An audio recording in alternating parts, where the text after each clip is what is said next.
Welcome, everybody.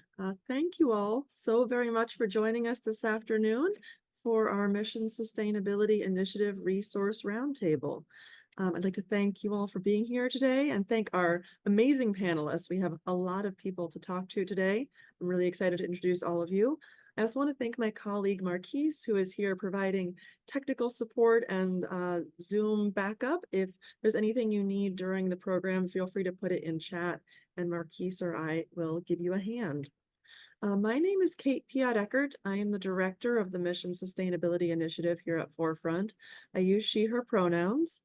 And the Mission Sustainability Initiative is a program here at Forefront dedicated to helping nonprofits thrive by providing resources for collaboration and strategic partnership.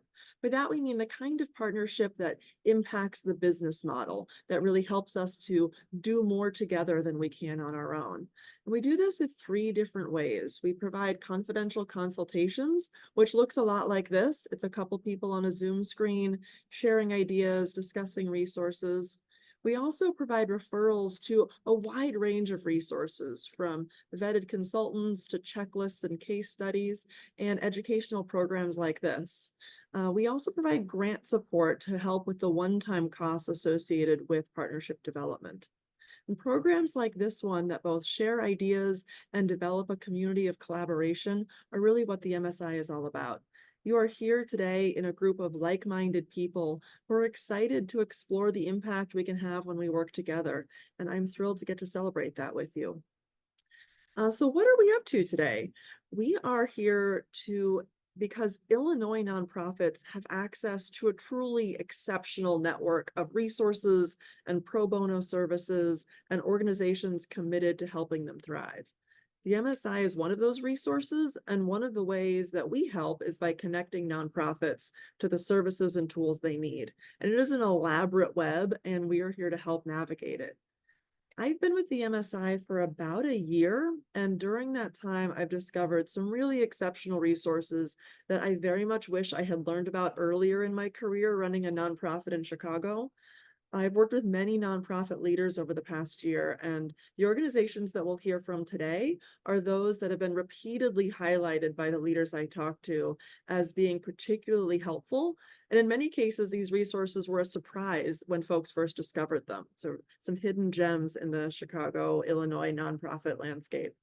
So if nothing else, I hope you come away from today's conversation with a new idea about how to help, just get some help on one of your goals or challenges, or maybe a new did you know that you can share with colleagues the next time you're networking with folks. And today's panel is just a glimpse into all that our nonprofit support ecosystem has to offer. There are many, many more incredible individuals and firms and support organizations that can help groups like yours, and I very much hope that you'll reach out to me to learn more. And now I will introduce our panel. So we're going to start with a quick lightning round. I'll ask each of our panelists to share their name, their organization, and one sentence about how they can help you. We'll get some more information later, but as we get started, Vickie, why don't we start with you? Would you let me know sort of who you are and what nonprofit leaders come to IFF for? Vickie Battle, thanks for having me. I serve as Executive Director for the Chicago Metro region with IFF. And at IFF, we assist nonprofits with meeting their lending, real estate consulting, and development needs. Fantastic, thank you. Emily. Hi, everybody. I'm Emily Long. I work with Kate at Forefront, actually. And among other things, I work on a project called Peer Skillshare. It's a one-on-one skill sharing session that we set up for Forefront members to kind of share advice and share skills. And it's a great program. Thank you. Melissa. Hi, everyone. Thanks, Kate. I'm Melissa Lapica. I'm the Managing Director for Compass Pro Bono in Chicago. And what we at Compass do is we provide pro bono business strategy consulting and nonprofit board matching and training to nonprofits. We're a small nonprofit ourselves, and we are volunteer powered, and we'll talk more about that later. Thank you. Liz. Sure. I'm Liz Janczak. I'm an attorney at Smith, Gambrell and Russell. I am the co-chair of the Pro Bono Committee for the Turnaround Management Association in Chicago, which is a professional organization of attorneys, financial advisors, bankers in the turnaround and restructuring industry.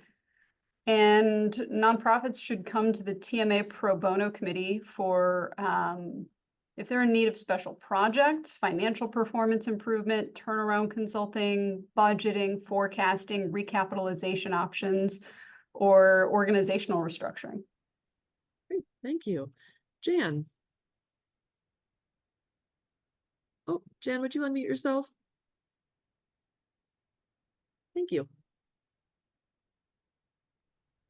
Thought I had the technology figured out. Sorry about that. Anyway, thanks for doing this. I'm learning a lot about other groups right now, so this is fantastic. So I'm the Executive Director of Lawyers for the Creative Arts. LCA is a provider of pro bono legal services, as well as a huge range of free educational programs, workshops, clinics, and even consulting services for individual artists and managers of arts organizations and businesses across all areas of the arts. I'm happy to delve more into that later. Thank you. And Amy. Hi, everyone. Amy Cook. I'm an attorney with Chicago Lawyers Committee for Civil Rights. I work in the small business and nonprofit areas and come to us for pro bono legal services. We help nonprofits with transactional legal services, so meaning not disputes or litigation, but really almost everything else, a lot of contract drafting or review, getting a nonprofit started, filing the paperwork to become a 501c3, fiscal sponsorship. So kind of getting it off the ground, and then any kind of like contractual kind of work down the road. Great. Thank you. I'm very excited to learn more about what all of these services are and how they work. I think we might start with our legal friends. So Amy, while you have the mic, I would love to ask sort of how you, can you share with us sort of the types of organizations you serve? And then you talked a little bit about the nature of the services you provide, but if there's some more detail you want to give there, that'd be great. Yeah, so the organization does really want to focus on nonprofits that are advancing racial equity and work with low-income populations and areas and any kind of other underserved kind of, traditionally underserved kind of individuals and groups of people. So that's definitely, we need to have organizations that are kind of mission and aligned with Chicago Lawyers Committee. But we do work with a very wide variety of nonprofits that can fall under that umbrella. And then, people come to us with, if they're in just the kind of a startup phase, we have a wonderful nonprofit boot camp that we can offer for people if they're not quite ready for legal services. They're just thinking about starting a nonprofit, or maybe they have it a little bit up and running. The nonprofit boot camp is a 3-day event, 2 hours each day. We have one coming up in February. Check our website if you would like to register for that. Covers a lot of things for starting one. But then, as I say, if you're maybe started the nonprofit but need that 501c3 designation, a lot of different transactional contract kind of things, reviewing contracts that you might be presented with, or maybe you need to present someone else with a contract, we can help you draft it. We usually place things with large firms. They're pro bono coordinators, and the attorneys in the firms will take on matters. We do a little bit of in-house as well. We can do like a 30-minute consultation, just kind of see what your legal needs are. That's something I can do. Or as I say, we can put your matter out on our pro bono distribution list and then place it with a large firm. That's great. And what does your intake process look like? Sort of how do folks start that relationship? So there is an inquiry form on the website, and the website is a little bit of a mouthful. It's Chicago Lawyers Committee for Civil Rights Under Law, but it's just the letters for that. It's so CLCCRUL.org, but I find it easier just to remember Chicago Lawyers Committee for Civil Rights Under Law, and it's the letters. So go to that website, and there is an inquiry form, and you fill out the inquiry form. And then Angela Deers, our wonderful intake person, kind of does the first review, sees if she needs any other kind of documentation from the organization. As long as it does kind of meet our eligibility criteria, working in those certain areas with your mission, she passes it along to me. I may have a few additional questions, more about like the actual legal services perhaps that you might be seeking. And then we just kind of get the ball rolling, seeing what you need in terms of, if it is just something that maybe I can handle with a phone call with you, or, as I say, we really do kind of often place these with a firm. And the distribution list goes out every 2 weeks. So matters can get picked up very quickly. If it is something like filing 501c3 paperwork, it's kind of a popular thing. Reviewing contracts is also pretty popular, and those kind of get picked up pretty quickly. Sometimes it might take a little bit longer. If it is kind of on the list, we might reach out to some attorneys and see, if it's a little bit more specialized, there's people we can reach out to help you. So things do get picked up fairly quickly. That's great. Thank you. Jan, let's keep the legal support conversation rolling. Can you tell us a little bit more about the kinds of organizations that you serve and how you help them?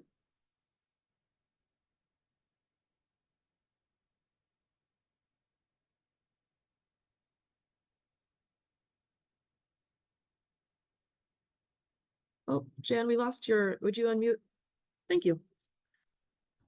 Very conscious about having my mute on. I was saying that we're a bit like a sister organization for Chicago Lawyers Committee. We are everything that she said, we say and do, but for the arts. So we are exclusively taking individuals and organizations that operate in the arts, but that doesn't mean one particular area of the arts. It is entirely across the board of all arts activities, which, as we all know, are extremely varied. But we are a legal service organization. So in the same way that intake is done through the Chicago Committee, we have an application on our website, law-arts.org. It's an easy to fill out application, and we actually use interns to some extent to do intake. But then if it looks like your matter can be handled by and this is legal representation, this is this whole get to some other areas of what we do in a minute. But just if you need a lawyer, then the process is we either handle it in-house if it looks like it can be done that way, or we find a lawyer from another one of those big firms that Amy was talking about that agree to volunteer for our clients. So that's our legal services side, and that was the core program when we got started 52 years ago. And I will mention also that we're not entirely transactional. So a lot of what we do is contracts, nonprofit governance issues and things like that come up. But if you have a claim, if you're in litigation, or you just have because you're mostly individuals, but not entirely, but if you're involved in some sort of legal dispute, we will help you with that as well. In addition, we have a broad range of educational programs. We also do a nonprofit startup and nonprofit workshop, 501c3. We present it 5 times a year, and we've been doing that for about 20 some odd years.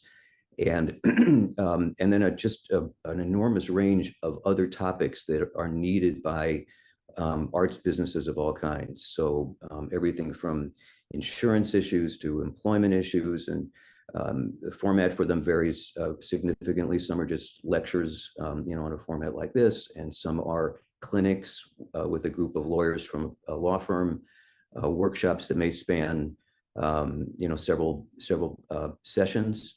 We do work for not just for nonprofits, but also small businesses in the for-profit sphere as well. We do a whole range of programs for LLC startups and programs like that. So the range of what we offer in terms of educational programs and clinics and all that is really the breadth of kind of the needs of our organizations in the arts of all sizes. And so go to our website, law-arts.org. You will see both the current programs that are coming up, as well as background of other programs that we do kind of on a regular basis. And the folks that come to us are both individual artists and managers of arts organizations or small arts businesses, small and mid-sized arts businesses. That's great. So I think that covers my waterfront. Yeah, that's great. I think it's really interesting to note too that you support both nonprofits and for-profit businesses as well as individuals. It's really interesting. Thank you. Liz, so you connect folks with legal resources, but also with accounting and some other resources around organizational restructuring. Can you share a little bit more about the type of services you provide and the type of organizations you connect folks with? Correct. So we help both nonprofit organizations and for-profit organizations with difficulties they might be having financially, whether it be, problems with supply chain issues, problems managing, vendor relationships. Maybe they just, they've never really they've scaled up for the first time in their lives and they're not really sure how to manage, a bigger company, and they need help budgeting and forecasting. Primarily, what we help them with is the financial side more so than the legal side. Typically, for the for-profit companies, it's smaller companies of 4 million in revenue or less.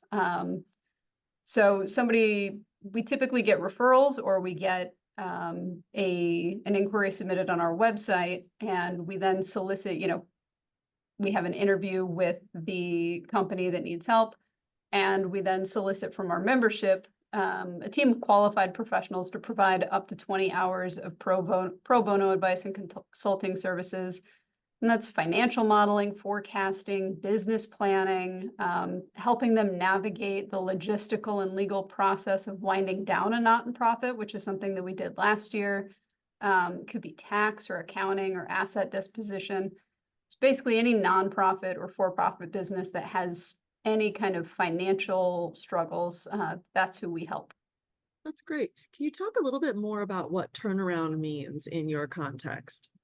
Sure. Turnaround means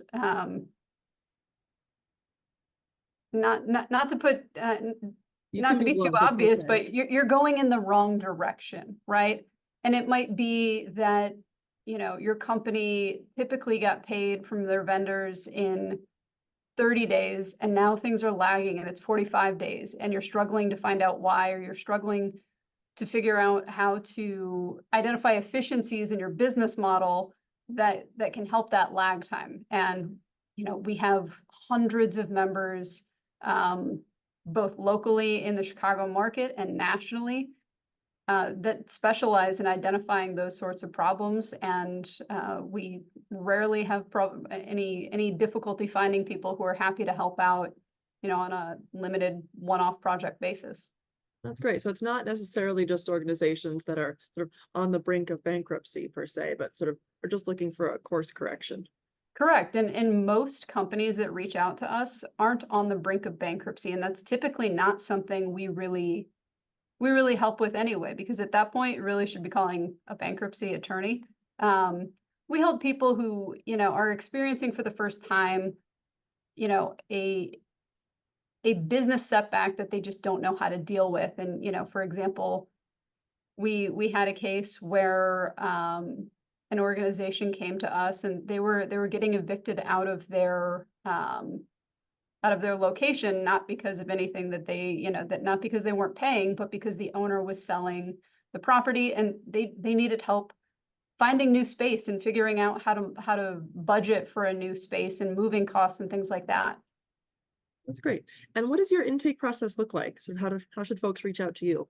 Sure. We have an application on the TMA website. So if you go to turnaround.org/Chicago Midwest/pro bono, I can put that in the chat. There's an application that you fill out, and then ask for basic information about your organization and, number of employees, your revenue, your industry, your contact information, and you describe what your business situation is and what objectives you'd like us to help you with. And then we as the co-chairs, myself and my co-chair Jack, we receive that information and we set up an introductory call between the organization and us and figure out what it is exactly we can help you with and what kind of resources you need.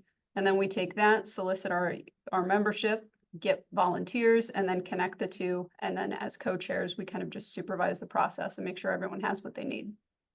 That's fantastic. Thank you. Melissa, let's turn to you. So your Compass Pro Bono connects folks with consultants to help with a range of topics. And I'm curious if you can tell me a little bit more about the kind of services that you provide. Yes.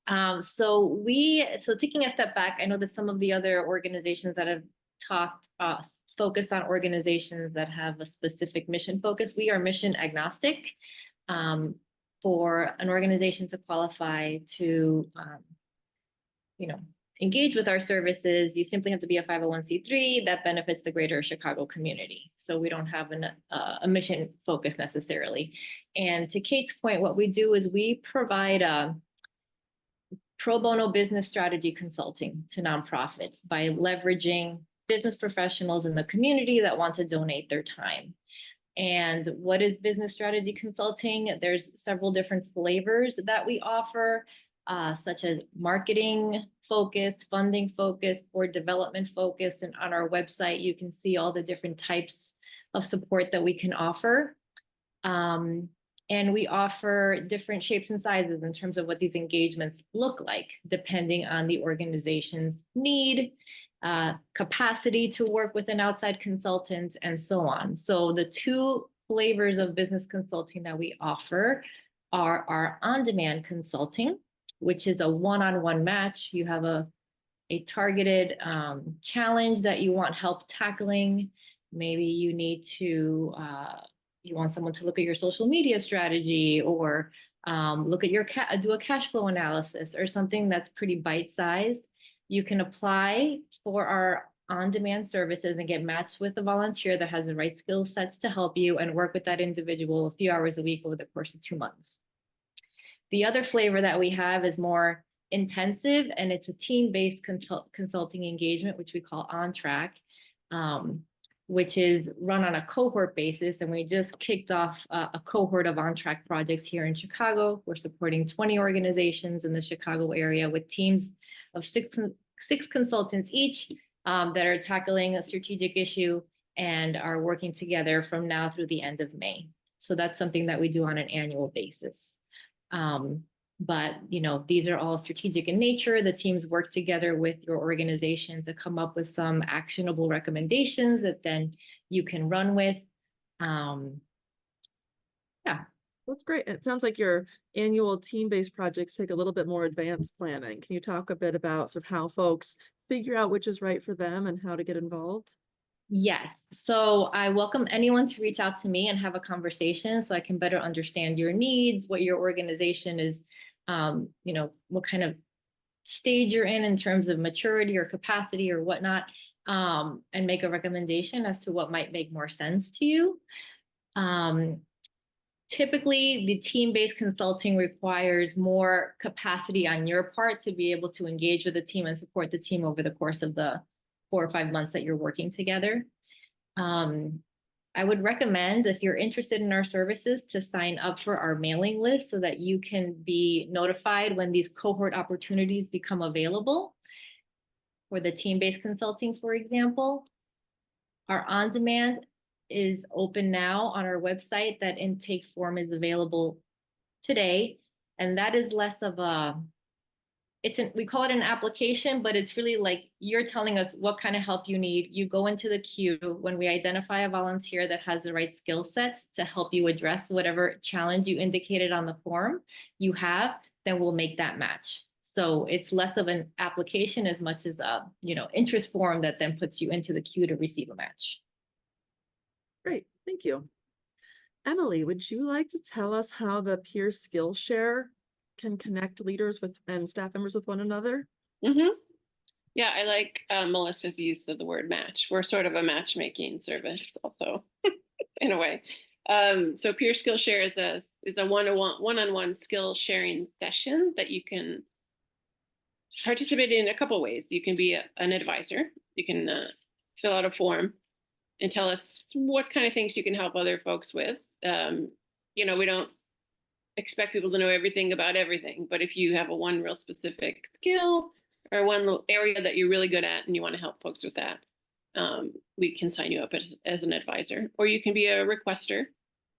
If you need advice about something, you need to run something past somebody, you want to talk something out with someone who's done what you're doing, we can match you up with someone like that. These are short sessions, an hour, 90 minutes, and they're not necessarily ongoing mentoring sessions. They're one time deals.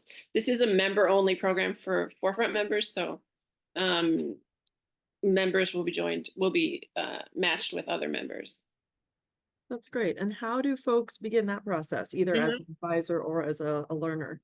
Yeah, there's the Peer Skillshare website that Kate put in.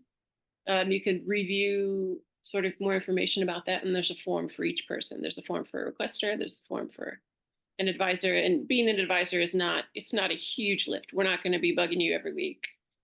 It's going to be who knows, once or twice a year, possibly. Our biggest areas of interest are fundraising. So if you're a development person, we can absolutely use your help. But again, it's not going to be every week, every month. It's going to be probably a couple times a year, if that. And do folks have to choose if they are an advisor or a learner, or can they engage in both ways? Oh, no, you can do both. And especially if like you think, well, I don't really need help right now, but I know this really specific area of fundraising or finance or human resources or whatever, anything related to the nonprofit world, we're always accepting new advisors. But yeah, you can do either, and we have a bunch of people who submit requests a lot and who also advise. That's great. Thank you. Vickie, your work provides real estate and capital services and fills what I think is a really critical void in our nonprofit landscape. Can you talk a little bit about the types of organizations you serve and the nature of that work? I'll try. So, IFF is itself a nonprofit, so I want to put that out there first. We serve nonprofits almost exclusively through our capital solutions, real estate solutions work. And I say almost exclusively because we're concerned with nonprofits as agents of community change. And so when we enter, let's say, for nonprofits that want to have grocery stores, while we're not setting out necessarily to fund for-profit grocers, for organizations that are situated in food deserts or whatever have you, we might work with the local grocery store or affordable housing developer to bring about that type of community change. But for the most part, we are a community-focused lender that specializes in capital projects. So that, simply said, is anything that takes some time to pay for over time. Our products are designed around the nonprofit. So, for example, we're one of only a handful of non-appraisal based lenders in the country, on the premise that if you are in the health and human services space, more often than not, your space itself is going to be customized to suit the needs of your specific constituents. So, for example, if you're supporting populations that support people with physical disabilities, then there might have to be investments made in the property itself that don't generate a market return. And then for my child care providers, we know that the life safety systems, that just the cost will never materialize. So for those reasons, our program is kind of designed the needs of the nonprofit as opposed to starting with product first. And the real estate consulting work deals with issues of feasibility. And simply stated, that's a way where should a nonprofit organization want or need to entertain a spatial move or need to expand or it's growing. And it's honestly just trying to determine what makes sense for the organization given its size. We have a product which is called a feasibility study, and it goes through the math, what the programmatic needs are. We operate under a motto that space follows programs. And so designed with that in mind, what's generated is a deck and a presentation that also walks the organization's leadership, as well as potential funding sources through what it would actually take to activate the vision. And then we have, and that real estate solutions work actually extends through the conception to completion of any type of spatial project.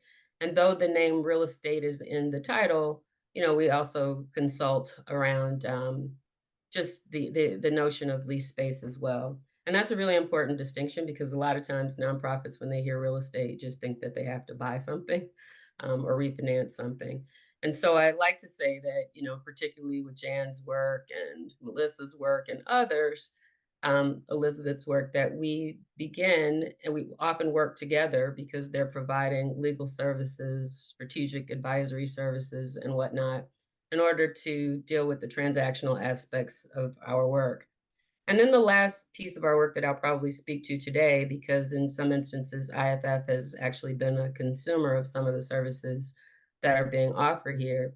We have programmatic work, which generally either is a response to a community issue or something that's of interest to the funding community. And so if you take a look at our website, we have now Stronger Nonprofits Initiative. We have our Chicago Cultural Treasures Initiative. We have our Arts and Culture Loan Fund. And then I would be remiss if I didn't give a shout out to Forefront and IFF and our colleagues at BDO, because we also are advising and assembling supports for those that are dealing with the acceptance of federal funds and living with federal funds. And that's called the Equitable Access and Capacity Initiative. Yes, we're very excited about that program. It's certainly, as someone who gets to support collaboration in all of its forms, this collaboration between supports, that's really providing a pretty robust system of wraparound services and knowledge for folks is pretty thrilling. Thank you for shouting that out. And I just put the link to that equitable access in the chat as well. So how should folks, if folks are exploring capital projects you've been talking about, how should they reach out to you? What does that process look like? So our website's in the chat, and it's kind of interesting because IFF, you know, I get called upon or tagged in to talk about what IFF is and how we enter the equation. And really the identity of IFF changes based on the need. So I shared with you like what's on the website, the things that we do. And yet, you know, we're constantly, you know, flexing ourselves or contorting ourselves to meet the needs of our partners. So I say that because anyone that you speak with at IFF should be listening to the issue first and then determining where the best entry point is. So for example, our lending team, they take a more consultative approach where we don't just go to, okay, you're applying for a loan and let's navigate that process. It's okay, wait a minute, is debt your only option? And I say that because our bread and butter is actually our lending program and interest that's thrown off the loans. And yet, you know, many times debt isn't the primary entry point. So I would say that it probably is a little bit more involved when you go through that door and pose a question. With the real estate consulting group, it's pretty much the same thing. You know, it's just what are your needs and wants aspirationally in the spatial conversation for the organization. So it's not a precise answer to your question, Kate, but I would just say, hey, hit the website at iff.org. Start with just tagging capital solutions or real estate solutions. There are many times they're just questions and prompts. Are you interested in this? Are you interested in that, to help navigate our very complex organization? That is actually incredibly helpful to me personally, what you just said, because as I knew about IFF in my work managing a nonprofit in Chicago, but then as I've been working with the MSI and talking with leaders who have gone through partnerships and mergers and various projects in the past, a number of them called out IFF as being incredibly helpful, but in really different ways. I was like, man, I feel like I'm missing something. It's, you know, everyone's seeing a different piece of the elephant, as it were. And so that the way you just described it is very helpful. Well, I appreciate you saying that. And the last thing I'll say is just that, you know, we are an intermediary. So we stand in the middle with intention. And so even for us, Kate, that takes the form of, you know, we think we know what to expect. And generally within just, you know, the constraints of our own organization, there are things that we do well. But part of being an intermediary also requires us to honor and respect the talents and the skills and the expertise of others in the field, and know that there's more than enough need out there, and only take up space when it's necessary for us to. That's a wonderful way of looking at it. Thank you. I think that all of the folks on the call today seem to operate in really similar ways of serving as that connection and recognizing that there is a great deal of support and a great deal of need, and we can find ways to bring those things together in an effective way. I'm going to open it up for some follow-up questions. We had one from an audience member who was asking if any of the pro bono services we've been talking about so far today have an application fee attached to them, or if those applications are free. So if any of the folks who are offering pro bono services, do any of you have an application fee attached to your work? No, so for Compass, it's all pro bono to the nonprofit. There's no fee to apply. Thank you. Liz, I see you come off mute. No fee for us. Great. Jan? So if we place you with a, once you're on our case list, and we're reaching out to find a lawyer to help you, if you have a special need, then we deal with that, of course. But then there's a nominal charge for the, I think it's $50 or something like that, for the actual referral. And, but again, if the organization is really in trouble and can't handle that, then that's fine as well for us. Great. The actual services, of course, are totally free. Sure. Yeah. Amy, do you all have an application fee that you charge as part of your intake process? No, there's no application fee right now. And really almost all of the legal services would be free. The only exception would be if there are actual government fees related to it. You know, if you are filing for that 501c3, the client is responsible for that. Or if they want to apply for a trademark, you know, they would be responsible for the fees for that kind of thing. That's great. And someone just asked in the question chat a great question that I should have asked you to all touch on earlier, sort of what your service area is. Some of you are statewide, some are Chicago specific, and Chicago can mean a lot of different things to a lot of different people. Sometimes it's the 5-county area, sometimes it's the city limits. So we might do another quick popcorn round around sort of the organizations that you can work with geographically. Melissa, why don't we start with you? Oh, can you come off mute? Thanks. Oops, sorry. Yes, we do support organizations outside of Cook County. Most of the volunteer pool that we leverage is in the city and in the near suburbs. So we don't go too far out, but DuPage, I actually live in DuPage, so that's definitely within our geography. Great. Jan? Excuse me, we cover the whole state of Illinois. Fantastic. Thank you. Amy? Yeah, likewise. Most of our clients would come from the Chicago area. We can handle all Illinois. Sometimes we do get asked if we can do like kind of some Northern Indiana kind of things. And that's something we might move into going forward, but not right now. So just Illinois. Good to know. Thank you. Liz, what about you? We cover not just sort of, we would definitely cover DuPage, not just sort of Northern Illinois, but our membership actually also extends we have a lot of Wisconsin members as well. It's kind of, it would be engagement to engagement based, but a lot of what we do anyway is remote and, you know, meetings on Zoom, and the type of advice and consulting we give can be remote. That's great. Thank you. Emily? Statewide throughout Illinois. Yep. Fantastic. Vickie? We're regional, so we're Midwest serving. So we serve the state of Illinois, not with everything. So in the Chicago metropolitan region, which does include DuPage County, all of our services are available. That's great. Thank you. I'll also say that the Mission Sustainability Initiative is also statewide, and all of our services are free and accessible to any nonprofit in the state, and there's no application fee for any of it. A couple other questions. I am curious, sort of, as I've been learning more and more about pro bono work, sort of what the attorneys and accountants and consultants and folks who are doing this pro bono work, what do they have to gain in this? Sort of what does that relationship look like? Why would an attorney do pro bono work? Amy or Elizabeth, I feel like you both touched on this a little bit in some of your responses earlier. I'm curious if you have any thoughts. I'll go. So again, each of our engagements is usually a mix of an attorney, financial advisor, consultant. The people who, and we solicit volunteers, and they're people who do it because they enjoy the work. They enjoy giving back to the community. They enjoy, honestly, learning a new business. The TMA is filled with the types of professionals who are problem solvers. So we kind of like problems to an extent, and like being given a challenge. So I think that that's mostly why people do it. Makes sense. Amy, anything to add? Well, as lawyers, you are expected to do pro bono work, like to be registered as an attorney. So just to be a little,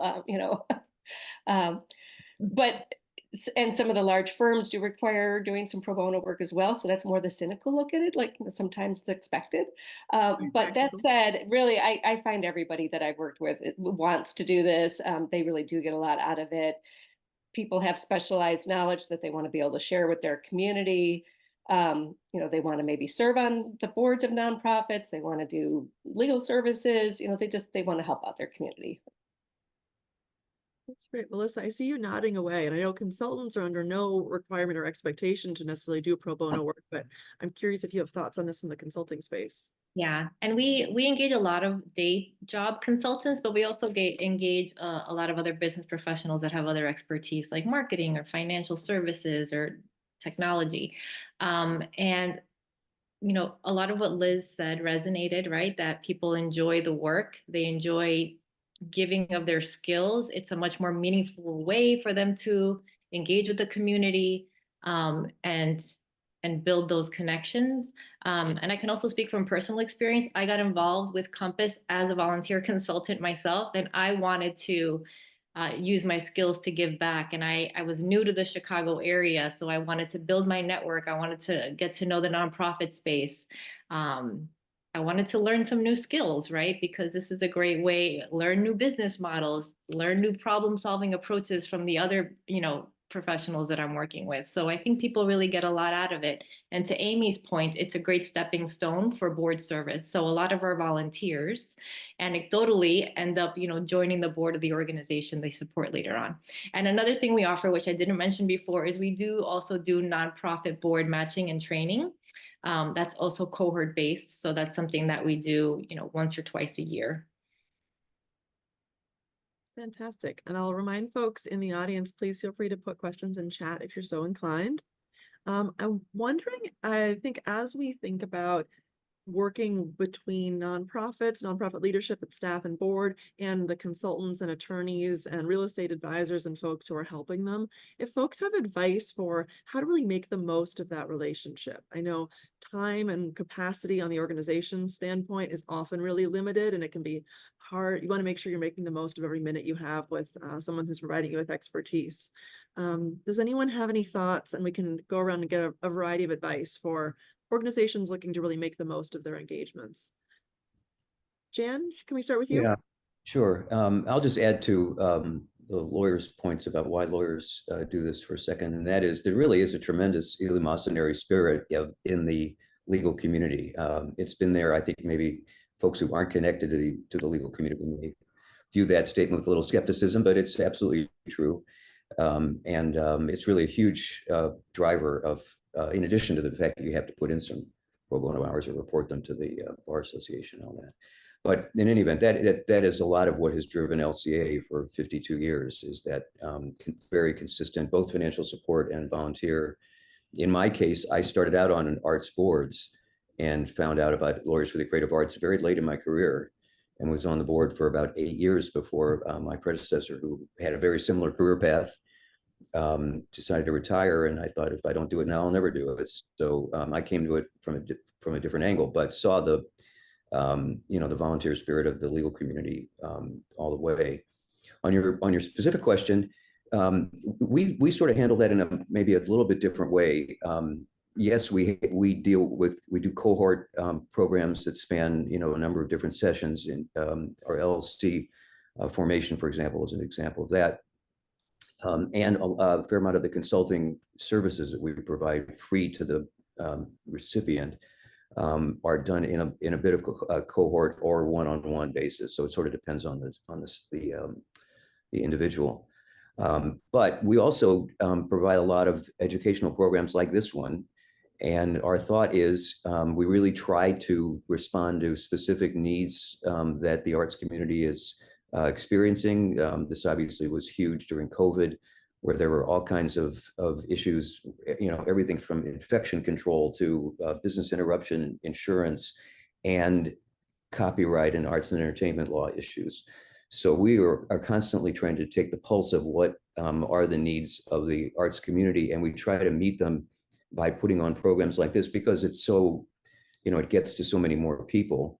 And we do that with, again, the volunteers from the legal community, but also folks that are involved in arts businesses themselves, to provide that, to just make the outreach that much better. We do it with very focused programs that try to provide that information. The arts businesses really deal with very specific and often complex topics, not just in arts and entertainment law, but also in business issues that have a particular bent when they're done in the arts. So we're always on the hunt for topics that really we could feel that interest or that need, I guess. That's great. That's really helpful context. Thank you.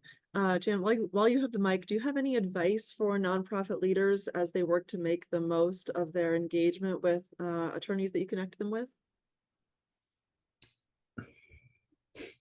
I've been a lawyer myself, so what would make Yes. a client better? I ask a lot of questions. I don't know exactly. I would say that I think that the folks that we send people to are very conscious that there's an information and expertise gap. But the thing about lawyers is that they're problem solvers. I think someone already mentioned that. That's, I think, what makes us good at what we are trying to do here. And so the key is the lawyer asking the right questions and being able to engage with clients or speak to groups or what have you, as opposed to speaking over them and saying, here's what you should know. We're trying to understand really what their concerns are. I'm sorry that comes from the other side of the table, but no, that's really helpful. Yeah, I think learning from all sides of the table is valuable as we explore this work together. I think that's really great. Thank you. Amy, do you have any context to add for advice on working with pro bono counsel? I've got a few things that would makes it go more smoothly. First, do make sure that you have a specific immediate legal need when you're coming to us. So for instance, we do get some people saying, I'm expecting to be presented with a contract or an MOU or something, in a couple of months. And I really would like to lock down some legal help right now. And I totally get the thinking behind that, but we're not really ready to place somebody unless they actually have like the contract ready to be reviewed, or, oh, I think I might, be buying a building in a couple of months. I need somebody to look over that agreement. So it needs to be kind of an immediate legal need. Then also try to have a specific legal need. So for instance, it's usually kind of a one issue kind of thing with most of the people that we place. Like, I do need you to look over this contract or help me get this nonprofit off the ground. So it's not going to be kind of like, oh, and then I also need this and I also need that. You can certainly come back to our organization and kind of apply for further things down the road. That's totally great. But just try to have it be like, probably one issue or maybe just a few issues. And that's something that I can help the client with, as well as kind of formulating what specifically that legal issue is. And then finally, just a pointer for both brand new nonprofits and ones that have been around for quite a while, is just kind of know where all your paperwork and governance documents are. If you're brand new, keep track of those things like right now. If it's a 25-year-old organization, like we get clients who come to us and we do need certain things like, your board list and your articles of incorporation and, other documents like that. And sometimes there's a bit of a delay getting you legal services because it's like, gosh, oh, I'm new at this organization. I don't even know where we keep all that stuff, or trying to find all the things. So whether you're been established for quite a while or brand new, just make sure you're keeping track of all that kind of paperwork, because we will need to see that to help you out. That is fantastic advice for all of us to keep track of our paperwork. Thank you. Emily, do you want to talk a little bit about any advice you have seen or tips you've seen for folks making the most of their Skillshare matches? Mm-hmm. Yeah, I think in the same vein as Amy, know what kind of help you need and kind of narrow it down a little. Our advisors are great, but they have full-time jobs and they want to help, but they can't, revamp your human resources department. They can't really teach you how to be a development director. They need, pretty specific things, pretty specific skills that you need help with. And they will do their best to help you within an hour or two, hopefully. Right, that specificity is really key. Yeah. That's great. Vickie, as folks are engaging in your retail or your real estate services, what have you seen work the best from the client perspective? Any advice you want to share with nonprofits? Sure. I think that, we serve as program manager or quarterback as well as we're a TA provider ourselves. So I take a different approach. I think that, it's incumbent in our responsibility to listen with intention and figure out how we can best fit. So um, I think that a good question that any nonprofit should ask a provider is probably, how does what you have to offer help me? And that way, then it can facilitate places of connection and help unearth probably things that an organization doesn't even necessarily know to ask.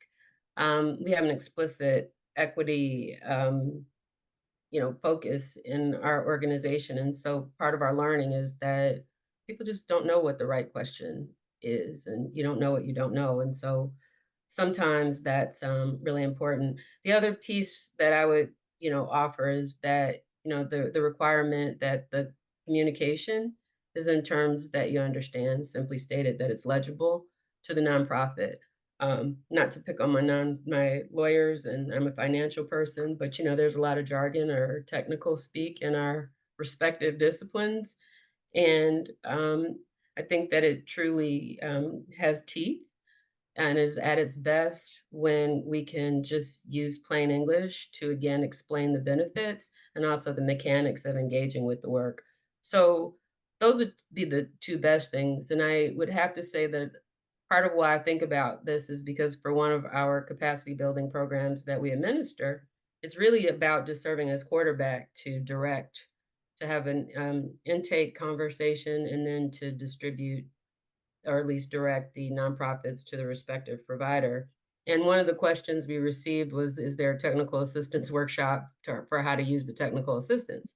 And so my first inclination was, right, to chuckle. And then in partnership with the team, I'm like, ooh, we have to do something about this. So this is really informed by the feedback that we're getting around trying to simplify things. And so the fact that the program that I'm referring to actually supports the engagement of an individual whose sole job it is to listen so that you can facilitate a more meaningful connection as part of it. I laugh because it rings so true to the work that I do, which is a lot about connecting folks with resources. I am a capacity building program that connects folks with other capacity building programs, and then have ongoing engagements with folks as they navigate that work. And I think it's specifically around the jargon and the intricacies. We've talked to 6 different programs today, and you're all a little bit different. Lots of really similar approaches, but some nuanced differences. And if you get into the work because you're passionate about the nonprofit service that you provide, it's rarely because you're passionate about learning about accounting terminology or how to structure HR capacity building initiatives. So having those sort of people and organizations and structures to provide some stewardship through that, I think, is really critical. So definitely a chuckle of recognition. Liz, do you have any advice you'd like to add? I would just echo sort of what Amy and Emily said, which is sort of, if you're reaching out to the TMA for an engagement or project that you need help with, do your upfront due diligence, get your ducks in a row, get your financial statements, articles of organization, all the background documents, and take a hard look at your company, your situation, and just make sure that you've really identified what you think the problem is, so that you're able to present it instead of, these engagements are typically, about 20 hours worth of work that the volunteers will provide, making sure we're not spending the first, 5 hours of that, digging through just to figure out what the problem is. As much upfront work as you can do to narrow down the issue, that's helpful to us. That's great. Thank you. Melissa? I think I'm going to marry a lot of what we've heard already. So yes, it's important to have clarity on what you need help with, what a good outcome of that project would look like for you and what you want to do with that. But I also agree with Vickie that sometimes you don't know what you don't know. So we always encourage nonprofits to reach out to Compass, reach out to me and my colleagues. Let's have a conversation. so that we can help you prioritize and maybe ask those questions that can help you really narrow your scope and clarify what you're looking for. That's what we're here for. So take us up on that. That's fantastic. One of the questions I have found incredibly helpful in asking in situations like this is, what questions should I be asking that I haven't yet? And so with that in mind, as we wrap up today, does anyone have any closing words or things they were hoping to share with our guests today that I haven't asked you about?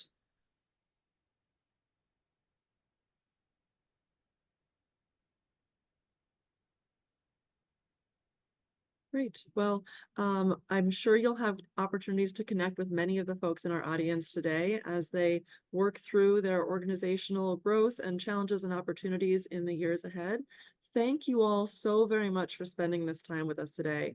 Our panelists, our audience, I can't tell you how much I appreciate you spending this hour on this afternoon learning about all of the tools and resources that we have available in the Chicagoland and Illinois nonprofit space. Well, thank you all so much for being here today. A huge gratitude to our panelists, and I look forward to connecting with all of you at some point down the road. And for now, enjoy your afternoons.